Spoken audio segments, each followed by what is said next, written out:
Hi guys, it's Tiffany Ott, and I'm here laughing like I start almost every broadcast because right before we go live, I always tell our guests that there's like a 5 second countdown and I have to smile like a fool at the camera. And Robert's sitting there laughing at me as I'm smiling like a fool at the camera. So thank you for letting me start the chat off with a laugh like we like to do. So I have Robert and I have Katie. I have their Twitter handles down there at Fresh from the Fourth, which kind of cut off her handle halfway through, but it's Fresh from the Fourth, and our Briar51. And these are two of our fabulous question submitters for the Mastery Chat tonight. So real quick, give me a 30-second, how are you feeling after the chat? Katie, you want to go first? I'm very encouraged. My question was the one on subject integration. I'm going to be moving into a new position next year, a K-12 coach, and all I've ever taught is fourth grade. And I know that the fourth grade teacher, you're constantly intertwining subjects. And I'm thinking, oh my gosh, how am I going to do this and encourage this and foster this and show the benefits of it when you have schedules and bells and your books are so separated and your PLCs are so separated. Yeah. And so I felt encouraged that maybe I can pull this off. Maybe I can really sell this, and just great ideas. There was great questions about supporting teachers and how do we kind of overcome some of the battles that we have. And I felt encouraged in those areas as well. So it was a good chat. Way to go, everybody. That's one of the questions that I went down a rabbit hole in, and I was talking about like an academy model at secondary education and how you can integrate the subjects and have that focus, and it's something that I'm really, really interested in. So I loved that question, Katie. Good question. I'm sure we could talk for probably 2 hours about that question at least. But Robert, how are you feeling after the chat? Honestly, that was a lot of fun, and just got a lot of really good feedback and some great ideas. I mean, the side conversations were amazing because after you asked that question, and it just kept rolling, and like I was having a hard time keeping up with all the responses, and I was trying to get back to everybody and like trying to give everybody a response, but had some really great conversations with Sarah Tennant Gray. And it was just really good to hear some of that feedback and some of the ideas. And so I got some really fresh ideas to take back next year, things that I can improve on and do a better job. So I'm excited about it. And I just want to say thank you to everybody. That was a pleasure. And it was just a great opportunity to interact with everybody. You know, I really enjoy kind of the moderator role in Mastery Chat because on one hand, you're kind of typing like crazy and trying to keep it all straight and trying to respond to everybody who responded to your question. But at the same time, I get so much value personally when I ask questions and then I see all the different perspectives on the questions. And it's like, oh, I thought this question was going to go this way and it went this way. Or I thought, you know, I would see this kind of thing, but wow, that surprised me. And that was really interesting. So I love moderating chats because I learn so much. It's like my weekly PD that gets me, you know, through my Friday and into the next week with fresh ideas. It's just love it. So I want to pop up some comments. So Jeff Gargis said, 2 rock stars right here, which we know you guys are. We love you guys. You're fabulous. Also, I got a message from somebody on the team. Apparently for the first 3 minutes of the chat, my Twitter handle said Jeff Gargis.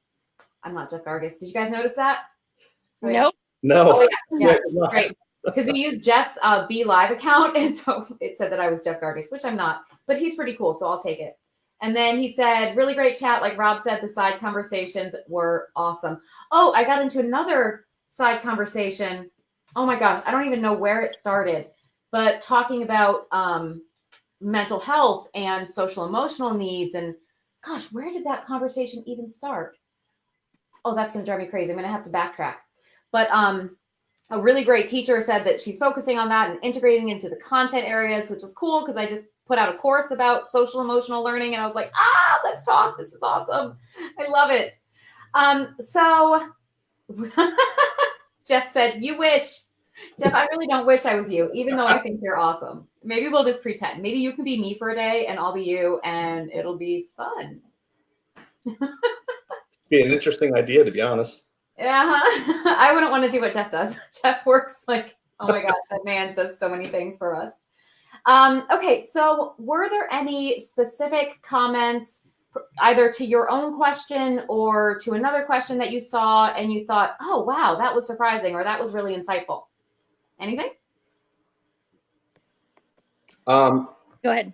Okay, I was going to say, talking to Sarah, I mean, she mentioned the fact of that she wishes that all administration would give gift educators the opportunity to differentiate for their strengths and passions, and that differentiation is best practice for students, but we got to consider best practice for our trusted and valued teachers. And I just thought that was so powerful, like because we talk about it all the time of differentiating our lessons and everything we do for children to meet their specific needs. Right. But what a great idea for doing that for teachers. And really, you hear all the time about pacing guides and our curriculum standards, and everybody's trying to meet these. And so everybody's trying to go in, and when you sit in PLCs, people are always having these conversations, well, I'm doing this, I'm doing that. And they're writing lesson plans, and everybody's following the same lesson plan.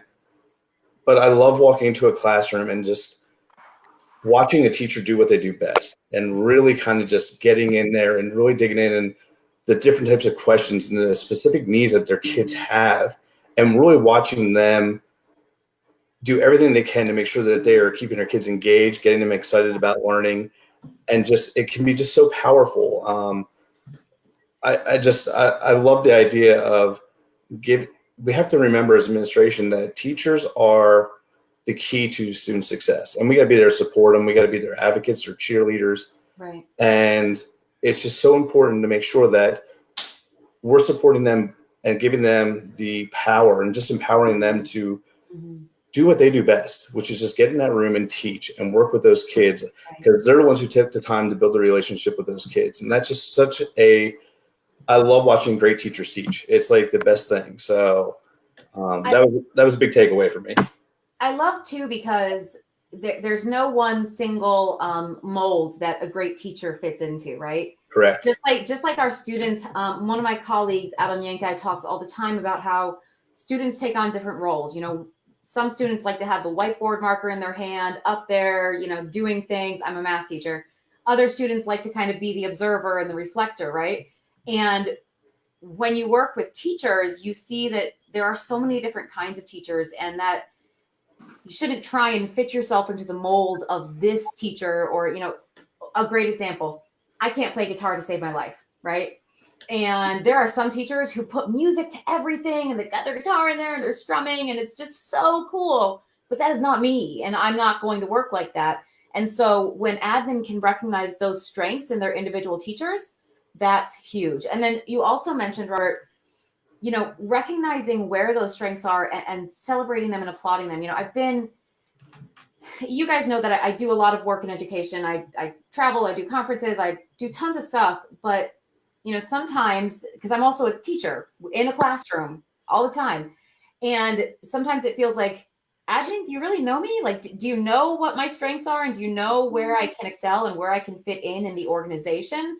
And that's something that a good admin will see. Tell me what you want to do, just like we do with students. Hey, tell me where your interests lie, and then let's build something together with that. And I think that's really neat when you see an admin that is able to do that successfully. And you often see a struggle with technology. Like, everybody just thinks because you throw an iPad in the classroom, like all of a sudden everybody's going to be like these miraculous teachers using these iPads. Not everybody has that comfort level. Yeah. And good teachers know how to integrate it with what they're doing, where you see some teachers just try to throw it in there and just to be able to say that, hey, look, I'm using technology. Yeah. And so there's a big difference. And I don't ask all my staff to go and, do a technology lesson every day, because for some, it's just not their strength. Some are amazing at finding other ways to engage their kids and get them building and designing and doing things with their hands. And I'm all about that. Yeah.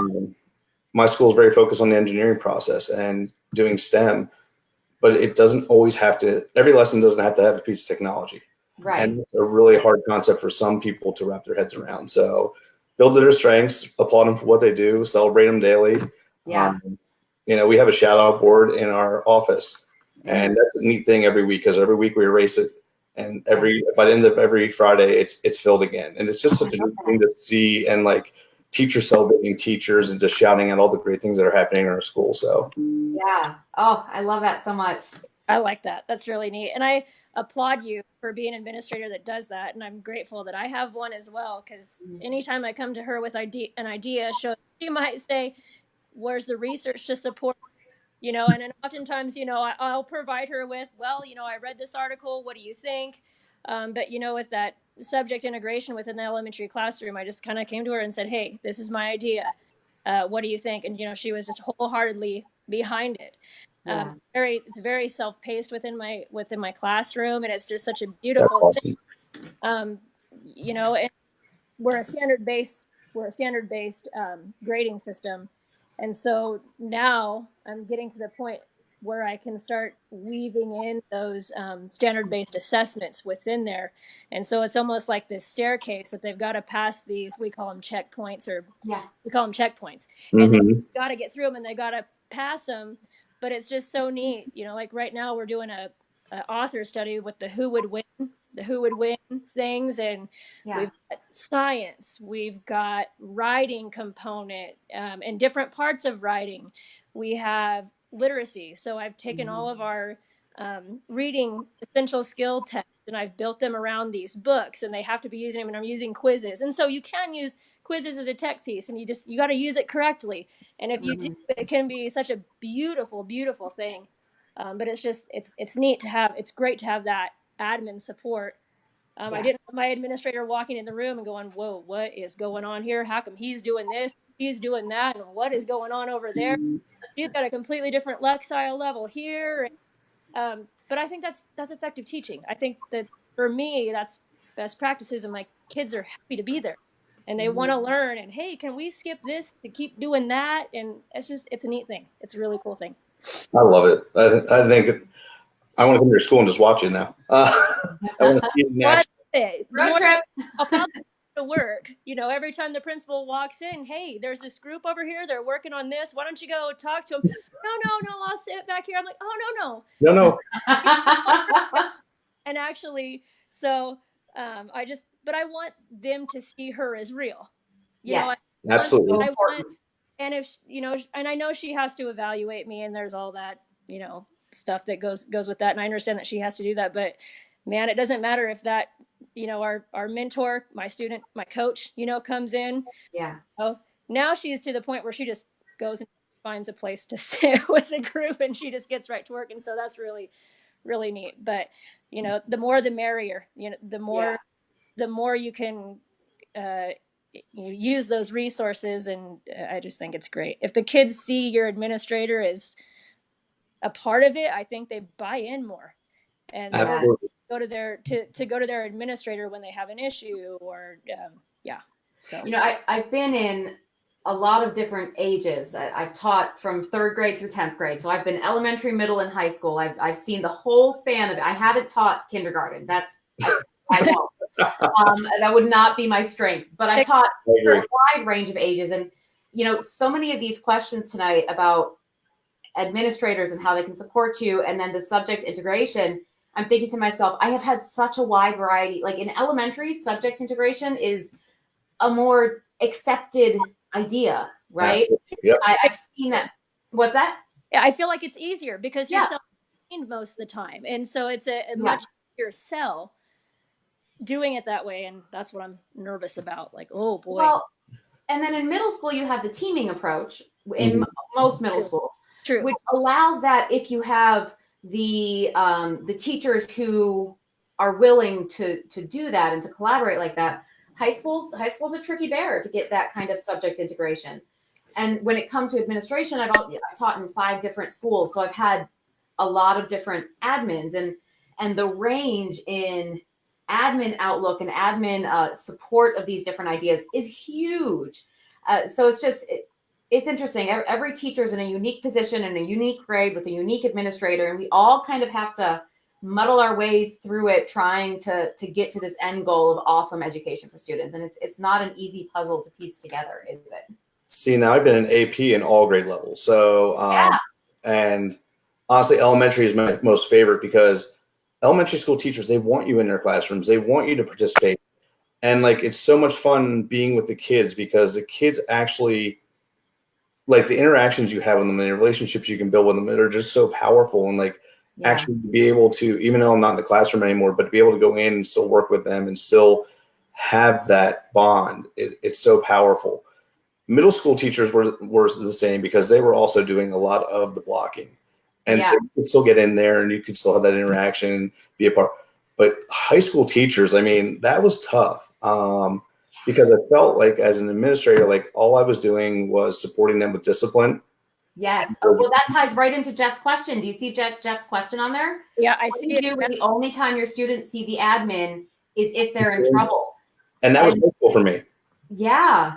And that's what I didn't, and that's when I knew high school was not my niche. And like, that was one of the reasons that I went back to elementary, is just because I don't want to just be the bust and butts guy. I still want to be an educator, and I still want to have that interaction and have that positive influence and impact on kids. So, and elementary for me is where that's at. That could be done. Like, maybe I'm just too positive, or I just think it can be done. So, and the reason this is because I take in high school students in my classroom who might have a an interest in maybe going to college to pursue teaching. So I tell my administrators all the time, if you have a kid who's getting ready to graduate, who thinks they might want to go in the career path of education, send them to me. I will keep them for however long you have, and I will show them, you know, is this for you, and help them through the process. And it's almost like every time they say, "Oh, I wish we did more of this." Oh, I could see us using this app for whatever, or you know, like Google Expedition. Oh yeah, using that for this. That would have been brought it to life. But I think it like brings them back to that elementary environment, and it's almost like they miss it a little bit. So I think they desire it. I think they really do, even though they might be kind of kicked back and laid back in their seats, and it may look like they don't desire it. I think they do. I really think they do. And there's a study that shows about that, where students' engagement in school and their excitement around school, and how as they move through elementary and the middle, and it's all because they feel less engaged in the lessons. And as they get into high school, and I sat through plenty of high school lectures. and it's like, how do we re-engage kids? Because I agree 100% with you. I think it can be done. And I think it needs to be, you need a leader in the school that's willing to go and establish that culture, and is willing to go and put in frameworks that allow teachers to be successful in that type of environment. Unfortunately, it's still a lot of high school teachers, you know, that I've seen, and I only spent a couple of years there, but their mindset is that lecture type style. They get up, they spew the knowledge, the kids are there to absorb it and move on. And that's really hard to really change that culture and mindset. And you really need somebody who can be, that has done it and has made it happen, to go in there and change things. And I think too, with that, it comes down to competence. I think if you're just doing that one size fits all lecture, and you've got a wide range of students and they don't feel competent, then of course they're not going to be engaged. I mean, you could throw the coolest app out there at them, and if there's no differentiation happening to make them feel like, oh, I'm valued, my teacher actually realized that I wasn't getting this, or oh, my teacher sees that, oh, I'm ready to be pushed, I'm ready to be empowered to do something else and move forward. I think maybe that's where the engagement, if we did maybe more of that or promoted more of that in secondary, that maybe the engagement would, you know, that connection to the classroom and the want to be there would maybe grow or increase. So I think there's also the quandary in secondary education. As somebody who's been in several, when you get a high school teaching degree in college, your degree is primarily your subject area with a handful of education classes. In middle childhood, it was primarily education with a handful of content classes. And that balance isn't an easy one to solve, because in high school, yes, you need more content expertise, right? But I think there's a problem of not enough actual understanding of teaching strategies and teaching approaches. Now, that being said, I work in a high school, and there's many teachers there who are just absolutely exceptional. But I think that we cripple our secondary education teachers by limiting their exposure to education theory. And I think that's how cool is this chat that like it's got 7 different questions, but so many of them tie together. I mean, we were talking tech, we're talking admin, we're talking subject integration, and how those things all kind of link together. And then in one of the side conversations, we were talking about how you recruit and retain quality teachers. And that ties into pre-service teacher preparation. And I have goosebumps because that's ridiculous. I nerd out about education so much, but we have these 7 very different questions. And I intentionally, like we chose 7 very different questions on purpose. And just the connections and the interweaving of them all is so neat. And that's why educators frequently spend hours and hours outside of their work time talking about education, because it is such a complex topic. And if you're anything like me, we kind of geek out about it because it's so fun. Well, and I think that's because it all comes back to kids. Every question we ask, it all comes back to, are we doing best practices for the benefit of our kids? And so I feel like my question, even if you were to look at the tweets that I tweeted tonight, they're all based on what's best for kids. And I think that's why they start to interweave together, because that's what we want. We want what's best for kids. And by the way, there are some amazing secondary teachers. Absolutely. Please do not fault me for saying like that it's all. I just think that sometimes that fall into tradition really, as you said, it's crippling in a way. Yeah.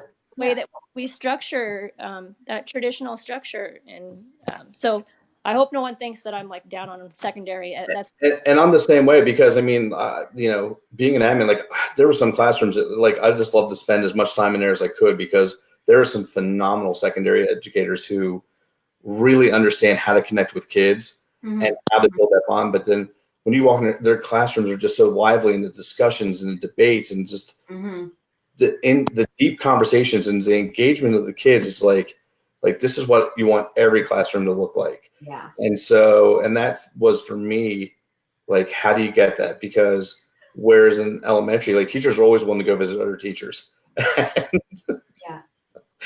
But in high school, like you don't see as much of that, where teachers are going to watch other teachers teach and pick up ideas from them. And I have lots of ideas that I think would be great for high school.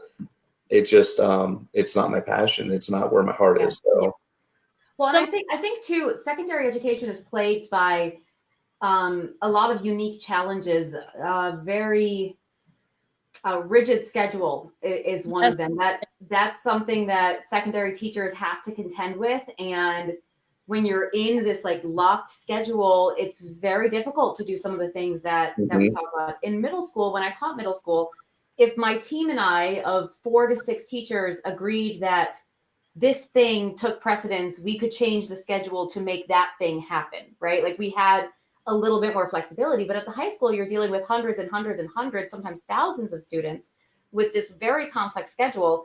And so it becomes this much larger problem that takes so much brain power and time to like piece that puzzle together. Agreed. And it's just something that we don't have enough time to do it well in a lot of places. And it really takes a district-wide and a school-wide focus, like top and bottom down, like everybody coming together with this vision. And that's a magic recipe that's pretty tricky to come by. Yeah, I think that's my biggest concern. And that's kind of what I was at that question. I was, hoping that and maybe there are, and I haven't been able to read everything, but how do schools do it? How are you structured? I think this goes way beyond being the mentor that models. It goes into, your layout of the day to provide time for subject integration. And and so I need to go back and read more of this, but it's a tough sell. It's a tough, really is a tough sell. I'd love to write a book sometime about structures in schools and the way we approach schedules and the way we approach structuring, because there are places that do it really well. And there are places that make it happen and make it work. And I think that, my friend Chad Ostrowski says all the time, the solutions to the problems that we see in education exist in places in the world. We just have to find them and communicate them and and get that common understanding of them. So maybe that's a book I'm going to write. What do you guys think? Should I write that book? I think it sounds like a great book. I mean, I think that that's something that we need to see. I student taught in Ireland, and there was a very different school schedule, that not very different, but different enough that it was notable, with some different kinds of flexibility. And that just kind of got me really thinking about how can we structure our days and our school lives in different ways. So that's just an interesting thing that you reminded me of. And I'm like, oh yeah, I'm going to do that thing someday. Well, guys, we've been talking for about half an hour. I think that we should probably wrap this up. I want to say thank you, both of you, and the other 5 moderators who couldn't come on live. We really appreciate everybody. That was such a fun chat. I think we should do that like PLN takeover another time. So I'm going to look at the Mastery Chat schedule and find another date that we can do it, because I think that was so valuable. I really, really loved it. And I loved being able to sit and chat with you guys in this after chat broadcast. Do you have any final thoughts you want to say besides I'm tired, I want to go to bed? Just thank you for hosting it, and thank you. I saw many comments of people saying thank you for valuing us. Thank you for bringing us in. We love about Mastery Chat and the Teach Better team that you're taking input from everybody else. And I think I saw 2 or 3 comments mentioning that. So, and I agree. Thank you so much. I think it makes me feel like a valuable part of the team. So very so much. You guys, like, I cannot, it's not possible to overstate the impact that all of you guys have on us. I mean, we're just a handful of people who just really love learning and really love having people around us that we can all learn together. And that's the entire Mastery Chat vision. That's everything we are about on the Teach Better team is we love you guys. We are you guys. Like, that's just, it's a great community. Well, and I appreciate you sending me the tweet and bring it, because I didn't know you all were doing this, and then I got your tweet and I was like, oh. So I just clicked record. The next thing I know, I got an email from you saying you have been selected. I was like, this is wonderful. But it was, for me, it was like I love hearing other teachers' thoughts, and that's what I love about Mastery Chat every Thursday is like interacting with teachers and hearing other people's thoughts and ideas, and really kind of giving me some. It motivates me every week, and it gives me such great ideas. And like I go back to school and I'm like, okay, like let me start thinking about this. How can I go and start pulling these ideas in and putting them into my school? And Yes. And that's what tonight I took away from tonight was just I got some really good ideas and things that for me to help me grow as an educational leader. Like I got some things that I can definitely work on and probably do a better job with. But then I also got some affirmation. Some of the stuff I'm doing is dead on, and that's where it was such a positive chat. And again, I got to meet so many different people and have conversations with people I've never really had individual conversations with before. So it was powerful, and I thank you for the opportunity. It was great. Absolutely, guys. We will see you next week for Mastery Chat. You better be there. We'll be hanging out. And Absolutely. I should know off the top of my head who it is, and I don't. Bad Tiffany. I will find that out. But guys, thank you so much again. Thank you for coming live with me. And thank you everybody who joins into Mastery Chat every week. We really do love you and value you. And you are what makes this PLN what it is. We could not be here without you. So love you. And I will see you guys next week. Have a great night. Thank you.